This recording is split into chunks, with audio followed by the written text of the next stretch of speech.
오늘은 사람은 어떤 존재인가? 사람은 어떤 존재인가? 이런 제목으로 말씀을 상고합니다.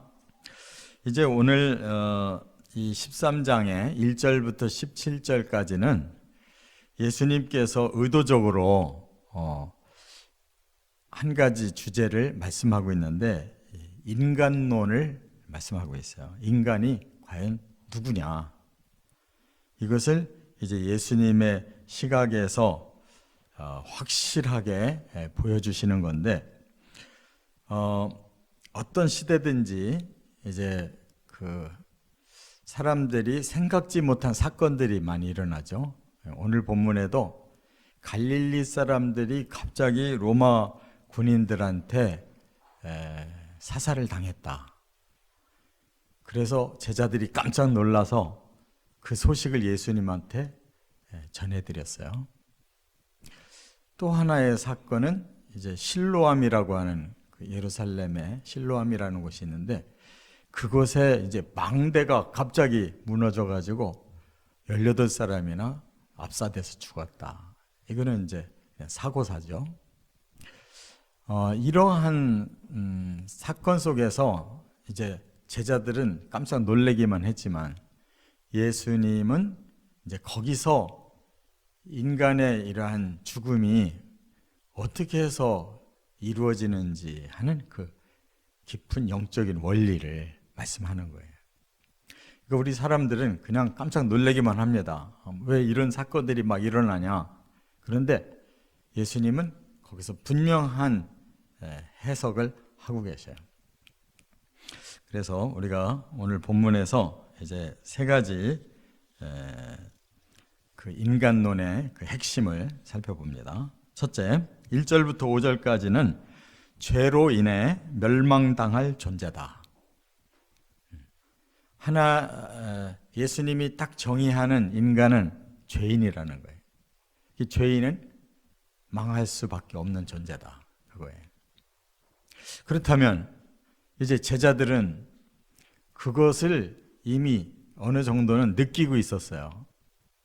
그래서 왜 저 사람들이 특별히 이렇게 죽었습니까? 그거예요. 많은 사람들 중에 왜 갈릴리 사람들이 로마 군인들한테 저렇게 일방적으로 학살당했습니까? 또 하나 이제 실로암 사건도, 아니 많은 사람들 중에 왜 저 사람들이 하필이면 그렇게 재수 없이 압살을 당해 죽었습니까? 그 이유에 대해서 이제 일반 사람들은 어떤 생각을 하냐면, 저 사람들이 뭔가 큰 죄에 저지른 거 아니야? 벌 받은 거 아니야? 이렇게 생각해요. 근데 예수님은 그 정도 차원으로 끝나는 게 아니고, 그러면 갈릴리 사람들의 그 죽은 자들, 실로암에서 압사당한 자들만 죄인이냐? 이렇게 물어보시는 거예요. 사실은 너희 모두가 다 이렇게 망해야 될 죄인인데, 다만 그들이 먼저 그 죄값을 치른 것이다 라고 예수님이 말씀하는 거예요. 여기서 우리가 눈을 크게 떠야 돼요. 사람들은 뭔가 특별한 죽음을 죽는 사람만 벌받은 사람으로 생각하고, 보통 사람들은 그 죄나 벌에 대해서 크게 문제가 없다고 생각한단 말이에요. 예수님 그게 아니에요. 저렇게 죽은 사람이나 멀쩡하게 살아있는 우리나 똑같은 죄와 똑같은 죄값을 치러야 될 자인데, 저들이 먼저 죽었을 뿐이고 우리는 아직 유보되어 있을 뿐이다. 이런 시각을 가르쳐 주시는 거예요. 그러니까 세상에서 태어난 모든 인류는 저렇게 흉악한 죽음을 결국은 죽게 된다는 거예요. 그 말은 뭐냐면, 뭐 사고사로 죽든 뭐 사상범으로 죽든 뿐만 아니라 뭐 더 처참한 일로도 죽을 뿐만 아니라, 여기 보면 망했다라는 단어를 쓰셨거든요. 이 망했다라는 말은 이 목숨이 끊어졌다는 뜻으로 끝나는 게 아니에요. 하나님이 지으신 그 사람이라고 하는 그 존재가 완전히 멸망을 당했다, 그런 뜻이에요. 그러니까 이제 다른 본문에서 예수님이 사람의 죄값을 바로 지옥이라고 말씀했잖아요. 영원히 불이 꺼지지 아니하고 영원히 구더기가 끓고 영원히 소금치듯 하고 영원한 캄캄한 곳에서 고통으로 부르짖는 그 형벌을 예수님이 말씀하고 있는데, 지금 그것이 망한다는 뜻이에요. 사람이 어떤 존재냐? 그 죄로 인해서 저렇게 사람들이 모두 보고 저 사람이 무슨 죄를 졌을까라고 생각하듯이 남은 모든 인류도 다 어느 날 그렇게 처참한 멸망을 당하게 될 존재다라는 것을 말씀하고 있는 거예요. 그렇기 때문에 이것을 심각하게 받아들일 때 이제 새로운 문이 열리기 시작하는 거예요. 그럼 어떻게 해야 안 망할 수 있을까? 거기서 구원론을 발견하게 되는 것이다, 그런 말입니다. 그래서 성경의 시작은 바로 그 범죄의 시작을 알려주고 그 범죄의 결과를 알려주고 있는데, 그게 바로 창세기 3장부터 시작되는 아담과 하와의 죄와 벌, 그리고 바로 그 자식대에서 살인사건을, 그 7대에 내려가서 바로 온 세상 사람들이 다 타락해버렸다는 거예요. 그래서 결국은 1500년 만에 인류는 그 심판을 당하는 그런 홍수의 심판에 들어갔다는 거. 그럼에도 불구하고 다시 노아의 후손으로 인류를 다시 세워놓으니까 바로 타락해서 다시 또 심판을 해야 될 상황이기 때문에 하나님이 물론은 심판하지 않겠다라고 유보하시고 오늘날까지 인류를 이 땅에 지금 두고 계시는 것이다. 바로 아담으로부터 지금까지 모든 인류가 뭐 죄값이 적어서가 아니고 흉악하게 죽은 죄값을 치른 자들과 뭔가 달라서가 아니고 다만 그 마지막 심판을 유보하고 기다리고 계시다, 그런 말씀이에요. 그렇기 때문에 우리가 이 로마서를 읽어보면 인간론을 아주 잘 알 수가 있어요. 로마서 3장 9절 이하에 이렇게 말씀했어요. 그러면 어떠하냐? 우리는 나으냐? 결코 아니라. 유대인이나 헬라인이나 다 죄 아래에 있다고 우리가 이미 선언하였느니라. 기록된 바 의인은 없나니 하나도 없으며 깨닫는 자도 없고 하나님을 찾는 자도 없고 다 치우쳐 함께 무익하게 되고 선을 행하는 자는 없나니 하나도 없다.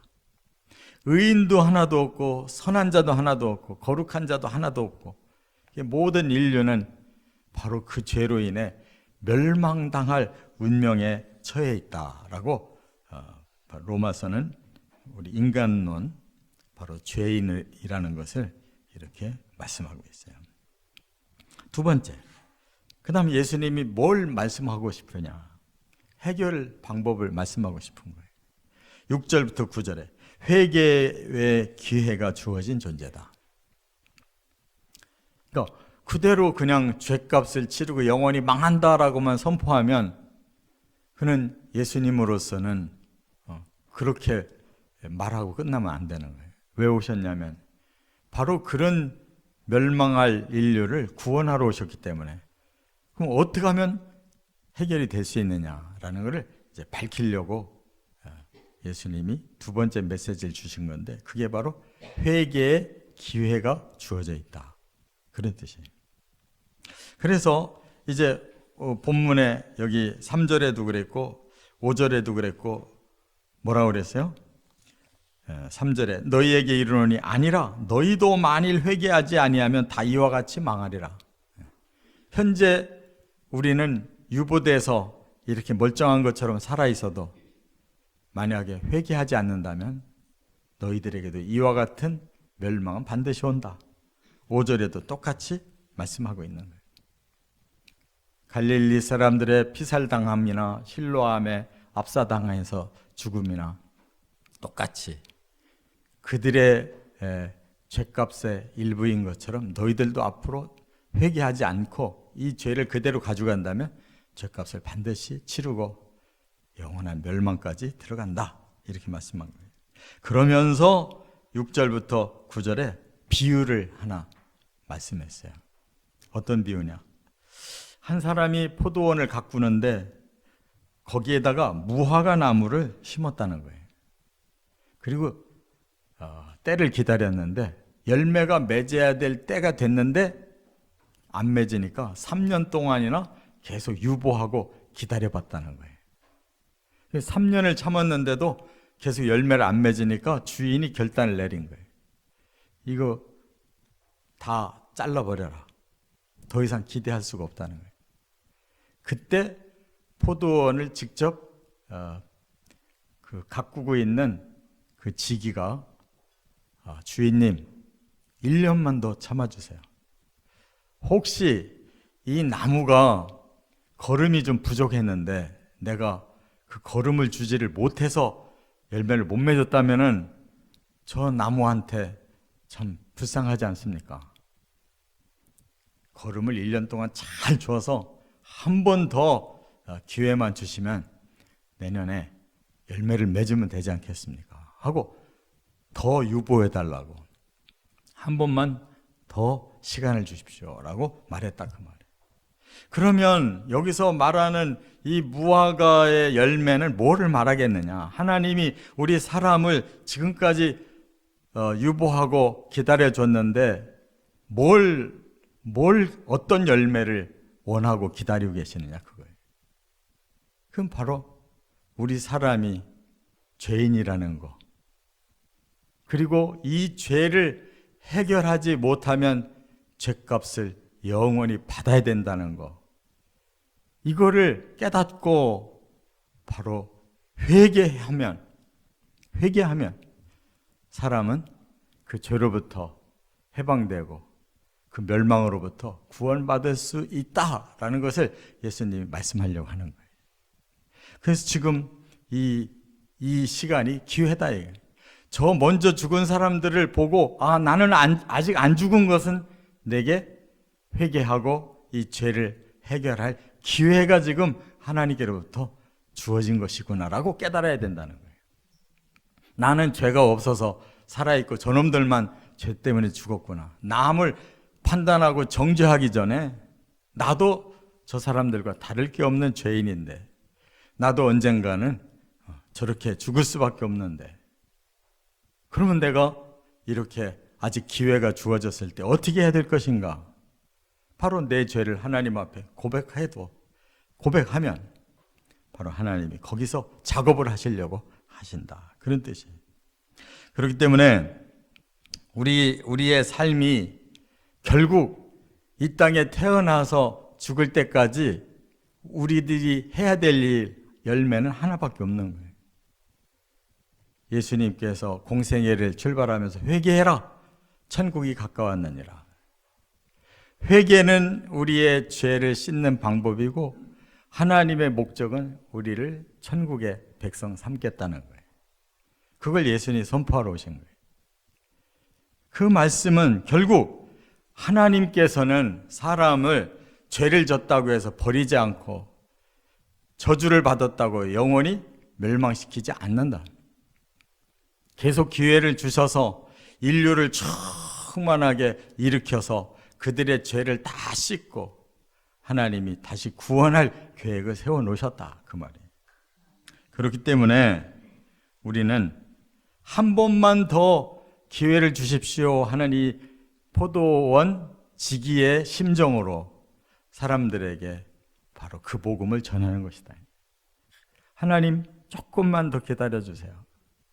제가 저들에게 이 복음을 전해서 회개의 복음을 전해서 천국의 복음을 전해서 그들을 구원시키겠습니다 라는 그 심정이 바로 우리 먼저 믿은 사람들의 심정이라는 거예요.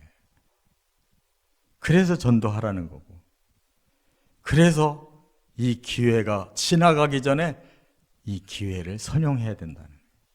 할렐루야.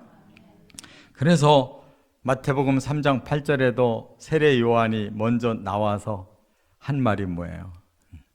그러므로 회개에 합당한 열매를 맺어라. 비유법이잖아요. 회개라는 하나님이 그 합당한 열매라고 인정하는 그 회개를 빨리 해라. 그래서 세례 요한이 다급하게 외칠 때 거기에서 바로 죄를 깨달은 자들이, 세리들도 군인들도 자기들이 그러한 특별히 남보다 더 죄를 많이 진 자들이었기 때문에 그것을 깨닫게 할 때 그들이 회개하고 돌아오고 세례를 받고, 그리고 메시아 예수님을 믿도록 이렇게 유도한 것을 우리가 볼 수 있잖아요. 그게 바로 전도자의 마음이 돼야 된다, 그 말이에요. 계시록 22장 10절에 이제 우리가 마지막 요한계시록 22장을 남겨놨는데, 거기서 하나님 우리에게 주시는 마지막 메시지가 10절에 그랬어요. 때가 가까우니라. 이 때라는 것이 이 마지막 기회라는 거예요. 회개하고 구원받을 마지막 기회가 이제 끝나간다. 기회가 이제 거의 다 끝나간다라는 뜻의 말씀을 하셨어요. 유카이로스. 우리는 예정된 시간이 이미 주어져 있는데 그 디데이만 모를 뿐이지 언젠가는 이 기회의 시간이 끝나는 거예요. 카이로스. 크로노스는 지금 우리가 이 6시에 예배를 이렇게 드리고 있는데 6시 반 되면 설교 끝날 거야. 7시 되면 기도 마치고 나 일하러 가야 돼. 이건 크로노스예요. 이건 다 알아요. 근데 카이로스는 그걸 몰라. 언젠가는 이거 끝나는 시간이 오는데 그 시각이 언제인지를 몰라요. 그게 기회라는 거예요. 그 전에 우리가 이 기회를 선용해서 회개하고 천국을 우리가 얻어야 되는데 그게 안 되면 그냥 한순간에 기회를 놓치고 멸망으로 간다는 거예요. 저나 여러분이나 우리는 정말 어떻게 보면은 그 경기를 하는 선수들이 지금 지고 있는데 마지막 뒤집기 하려고 막 마지막에 막 안간히 힘을 다 쓰는 지금 아시안 그 경기하는 것처럼 막 그동안은 별로 따급한 게 없었는데 막판에 뒤집어져 가지고 지금 막 1분 1초가 막 너무 아쉬운 그 안타까운 심정으로 복음도 전해지고 회개의 구원도 받아야 되는 것이다. 끝으로 세 번째. 그래서 결론은 뭐냐? 여기 10절부터 17절에 보면 하나님의 은혜로만 구원받을 수 있는 존재다. 사람이 뭔가를 자기 스스로 이루어서 구원이 오는 게 아니다. 이 기회를 타서 하나님의 은혜를 받는 것이 구원의 기회다, 그 말이에요. 그래서 예수님이 바로 여기 이제 10절에 한 사건을 일으키시는데 그게 뭐냐? 그날이 안식일이었어요. 예수님이 안식일을 지키러 회당에를 가셨더니 거기에 한 여자가 눈에 너무 선명하게 밟히는 거예요. 보니까 한 여자가 18년 동안 허리병을 앓았는데 그냥 너무 심하게 앓아가지고 완전히 구부러진 상태로 그렇게 회당에 와서 예배를 드리는 거예요. 그걸 보는 순간에 예수님은 바로 그 여자에게 긍휼의 사랑이 막 쏟아진 거예요. 너무 불쌍한 거예요. 정말 우리가 봐도 그렇잖아요. 막 그 가냘픈 여자가 더구나 18년 동안 앓고 앓은 그 흔적이 그냥 허리가 완전히 꼬부라지고 그냥 온 몸이 다 말라버려서 보기도 불쌍한 정도예요. 그 예수님이 그 순간에 안수를 해서 그 여자를 반듯하게 세워놓은 거예요. 그러면 다 예수님도 기쁘고 그 환자도 기쁘고 옆에 있는 사람들도 막 축하하고 그럴 거 아니에요? 근데 거기에 한 놈이 반대 생각을 하는 놈이 있었어요. 회당장. 아니 오늘이 거룩한 안식일인데 안식일 날 뭘 사람들을 이렇게 고치고 이런 치료 행위를 하느냐. 이 율법을 노골적으로 어기는 짓을 예수가 했다는 거예요. 막 분에 막 사로잡혀가지고 막 예수를 그 자리에서 책망한 거예요. 그러면 도대체 어느 게 옳은 거냐?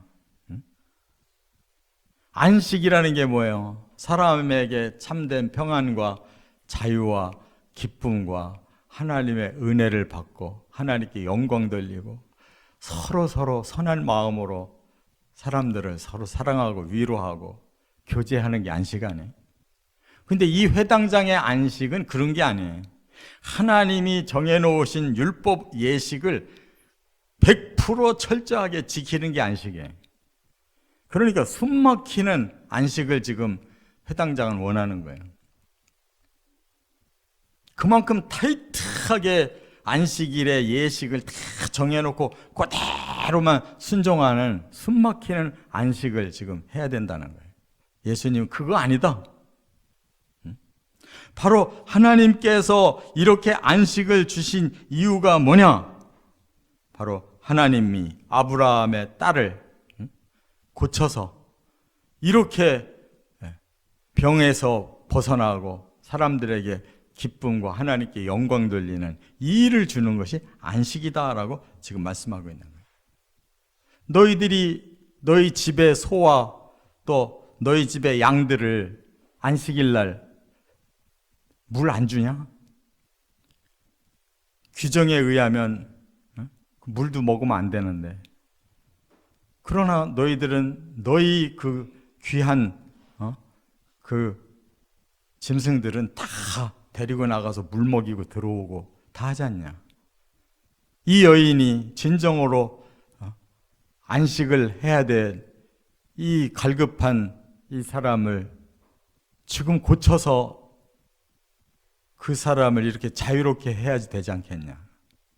이렇게 율법은 모순 덩어리예요. 바로 여기에서 예수님은 오늘도 하나님은 이 인류에게 참 안식을 주시려고 하신다는 거예요. 안식일이 아니라 안식을 주시는 게 중요하다 그 말이에요. 그날이 토요일이냐가 중요한 게 아니에요. 그날이 아무것도 일하지 않고 거룩하게 앉아있으라는 것이 중요한 게 아니라 진짜 하나님의 안식을 주시는 안식을 누리는 것이 중요하다. 그래서 바로 안식일 날은 이렇게 병든 자를 치료하고 귀신 들린 자를 쫓아내고, 여기 이 여인도 귀신이 들려서 이렇게 됐다는 거예요. 그게 바로 하나님이 주시는 안식의 그 은혜라는 거예요. 그 안에서만 우리는 진정으로 죄도 해결하고 구원도 받고 천국도 누린다는 거. 할렐루야. 이게 진짜 복음 아니냐 이거예요. 그래서 예수님은 인간론을 딱 정립했어요. 죄인이지만 기회가 있는 죄인이에요. 바로 회개만 하면 하나님의 은혜로 구원받을 수 있는 인간이다. 이렇게 정의를 내렸단 말이에요.